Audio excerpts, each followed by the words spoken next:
Dan kita tahu dunia kini tengah sakit, perubahan iklim, transisi energi adalah isu yang sangat-sangat mendesak. Namun yang menjadi pertanyaan, apakah negara-negara di dunia memiliki komitmen untuk bertanggung jawab dan mengambil peran? Multilateralism has a great deal of importance in ensuring peaceful coexistence. If every country was to work on their own standards and rules, we would have anarchy.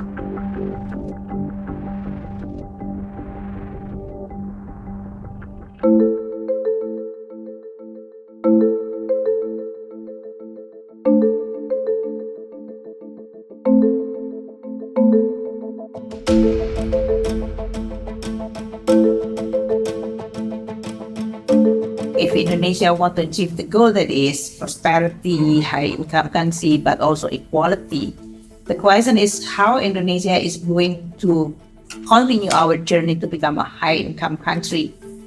First, there is no country can be higher income without transforming the economy. And within this transformation of the economy, we can see United States as a friend or as a constraint.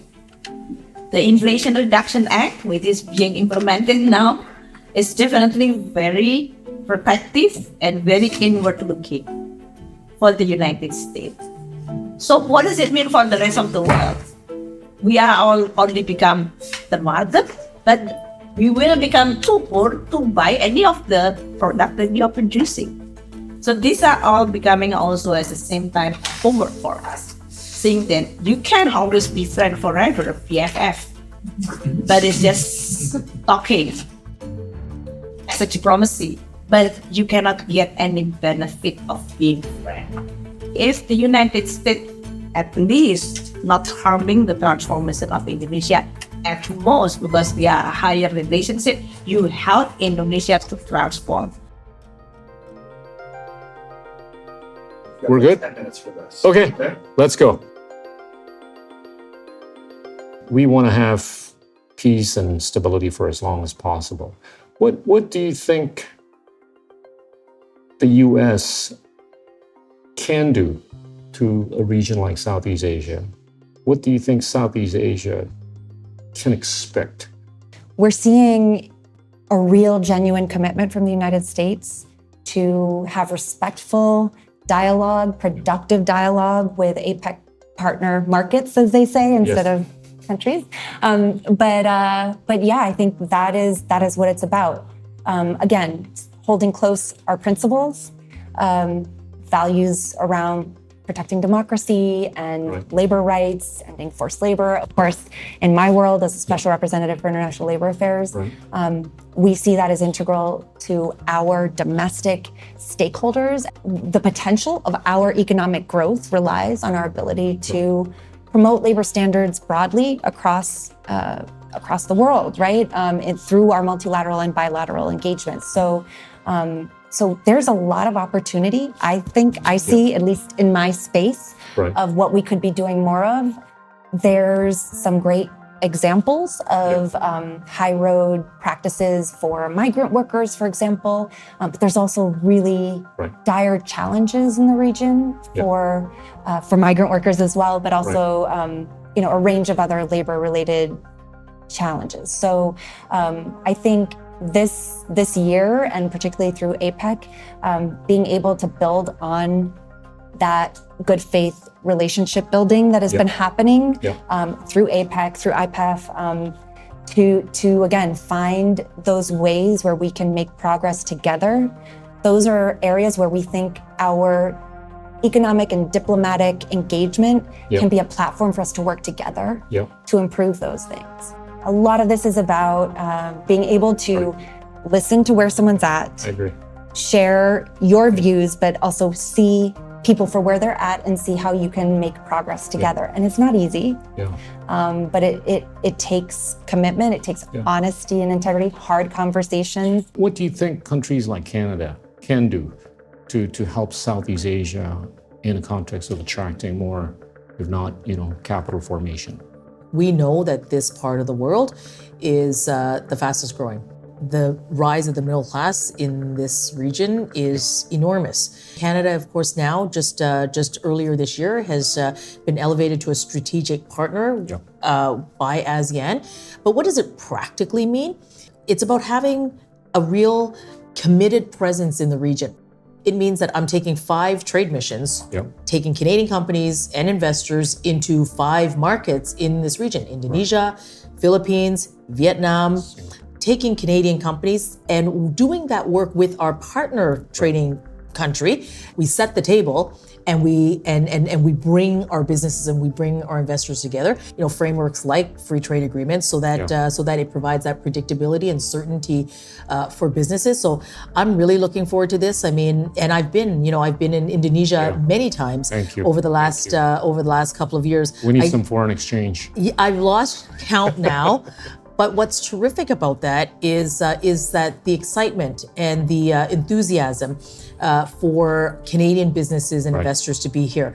If you trade with Canada, you're not just trading with Canada, you're trading with 1.5 billion of our customers that we already have through our existing free trade agreements. Those that have often been underrepresented in our economy: micro and small and medium-sized businesses, women-owned businesses, Indigenous-owned businesses.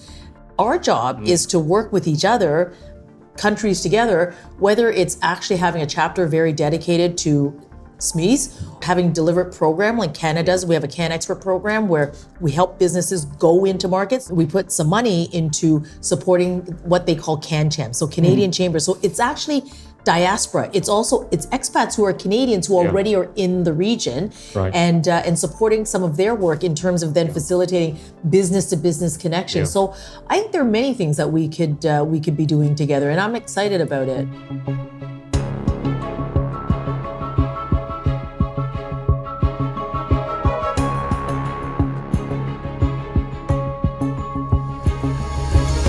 Itulah pentingnya terkoneksi sesama manusia.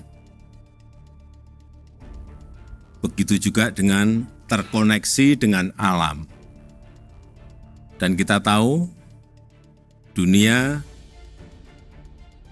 kini tengah sakit, perubahan iklim, transisi energi adalah isu yang sangat-sangat mendesak. Namun yang menjadi pertanyaan, apakah negara-negara di dunia memiliki komitmen untuk bertanggung jawab dan mengambil peran? Namun, baik Indonesia maupun negara berkembang lainnya mengenai pendanaan dan transfer teknologi, ini selalu menjadi tantangan besar.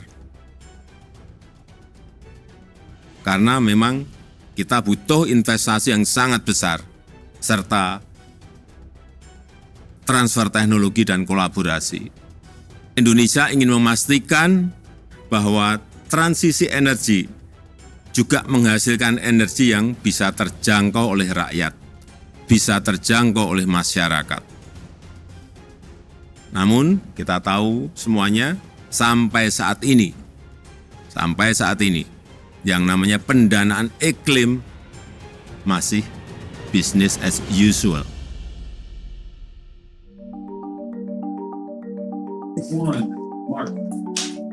And I'm seeing something that's paradoxical because the narrative of sustainability seems to resonate in a very elitist manner to just a portion, about 15 to 20% of the population of the planet. Whereas the Indias of the world, the Indonesias of the world, we're still more worried about putting food on the table. How do you think we can reconcile the narrative of development and the narrative of sustainability? Undoubtedly, what you say is right, and more particularly because it is that 15-20% of the people of the world who are responsible for the problem in the first place. If it was not for low-cost energy coming out of fossil fuel, we would never have had this problem in the first place.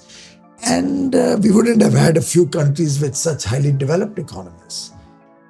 But going forward, I think it's incumbent on responsible people, responsible leaders, to educate the rest of the world, to take certain decisions which are for global good and which will ultimately impact all of humanity.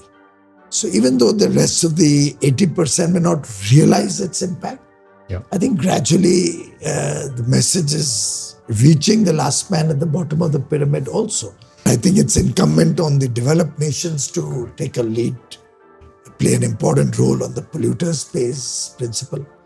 The entire decision at Paris at COP21 centered around common but differentiated responsibilities.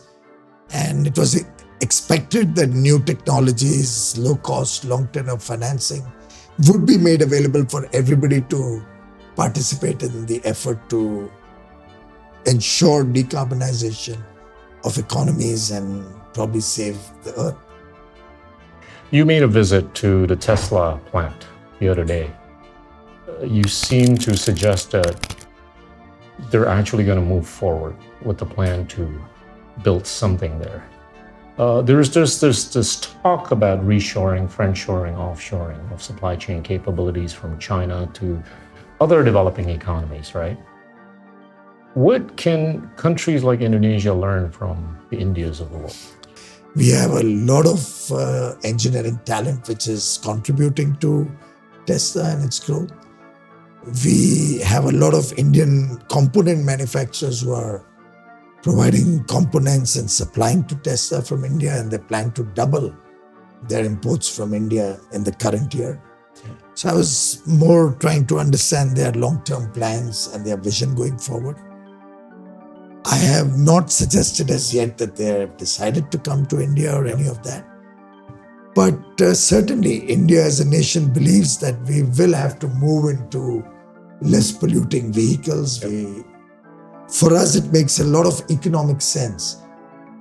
Having said that, we are delighted that we have a robust supply chain on auto components. We already are exporting about $20 billion of auto components out of India. And the component industry has committed to me that in the next 7 years, they'll grow that to $100 billion. So once the ecosystem and the supply chain is available, it is a compelling case for vehicle manufacturers also to follow. I remember way back in about 2016 or 17, while giving out some automobile industry awards, I just made an off-the-cuff comment, not planned, not in my talking points, not even under discussion at that point of time. Right. I just said that if all of us were to get into it together, we could probably by 2030 have every new vehicle sold in India being an electric vehicle. As I see before my eyes the evolution of the sector, as I see prices falling, batteries becoming more and more affordable and long range, as I see the two-wheelers moving to electric very rapidly, I won't be surprised if in the next 3 years or so, all the two-wheelers get into electric. And we get rid of the ICE engine on two-wheelers. And I pray and wish by 2030, all passenger vehicles also become electric. We believe in developing a solid, vibrant ecosystem to manufacture in India. Make in India is a flagship initiative. We are focusing highly on quality, and we want every Indian to be quality conscious of the goods and services that he consumes. And we believe that we will play an important role for the rest of the world in providing high quality, very competitively priced, and transparently offered goods to the rest of the world as a friend, as a trusted partner. Sustainability. Yeah. How do you think we're going to be able to resolve this? Carbon neutrality. Most of the people on the planet are still more worried about putting food on the table. They can't afford.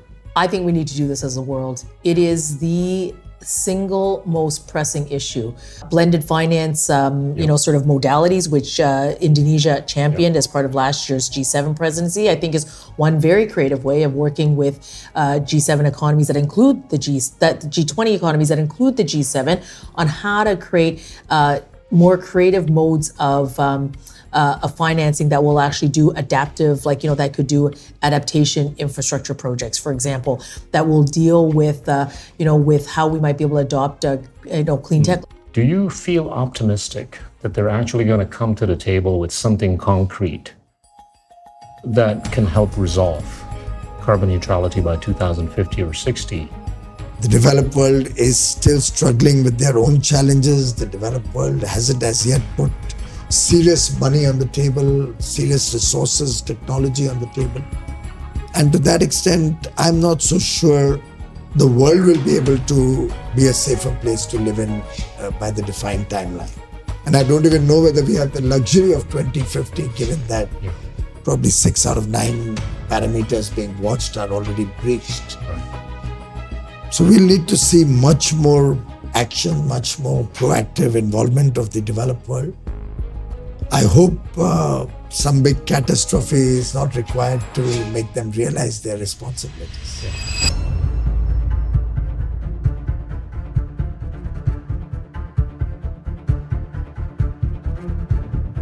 The President of the United States, Joe Biden.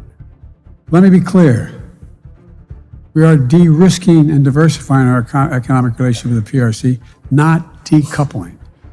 Not decoupling. High-stakes summit between President Biden and China's President Xi President about to Biden get is underway. sitting down for a high-stakes meeting with Chinese President Xi Biden finally Jinping. coming face-to-face with Chinese President Xi Jinping. You know, we've seen, well, at least there's this perception of some sort of a decline when it comes to multilateralism. What advice do you have for some of us in Southeast Asia as to feel a lot more optimistic about the future? Number one priority is lead on multilateralism, right?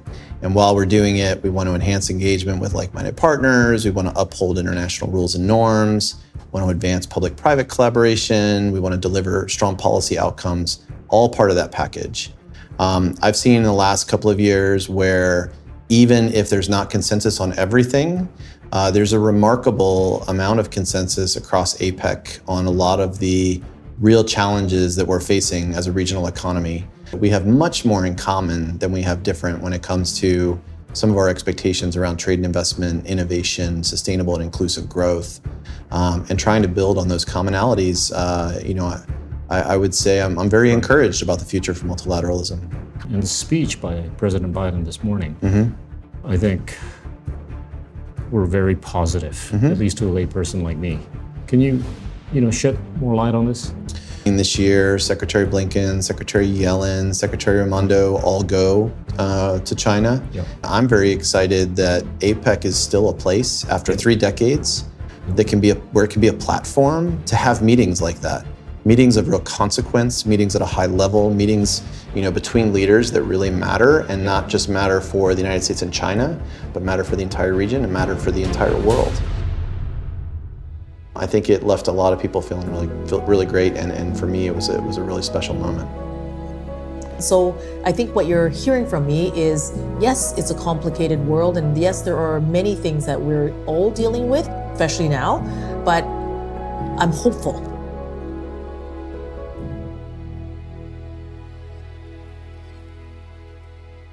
Oh my God, look at this, Elise. Look at how cute this is. It's a little like, what do they call it? As I was walking through looked at my kitchen, all of a sudden I see this thing, it bubbled, and it was magic. There was my sourdough starter, and that's how it started. Great. Well, keep at it.